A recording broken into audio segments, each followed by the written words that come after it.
mentioned in my preamble that sometimes your heart sync patient for one practitioner is actually your big win in one's own sphere. So how do you connect with heart sync? What's the heart sync patient for you? I think initially it depends what drugs they're on. As a pharmacist, we had heart sync drugs, but also heart sync patients.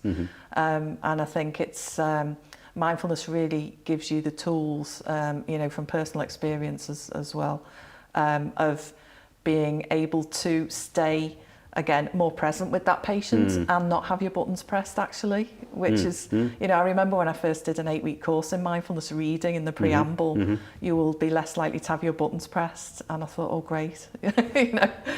Yeah, no, it can be, and sometimes calling out the patient, I don't mean that in a rude way, but perhaps pointing out to them perhaps the way they're choosing to interact, or maybe not choosing, they're not aware of it, they're not realizing they're not getting the best from you.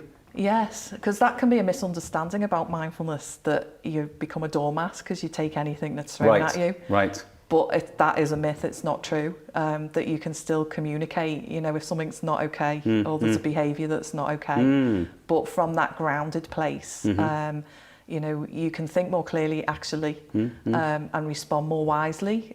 We talk about responding rather than reacting with mindfulness. Yeah. Well, I think also bearing in mind that questions, like we're doing now, we're having a chat, questions are showing interest. They're not actually trying to attack. No. I know sometimes it can feel under pressure, perhaps from a patient who's perhaps being very, very demanding. I had a chap came into me today who had about 7 or 9 questions written out on a piece of paper ready, and he'd been to me before.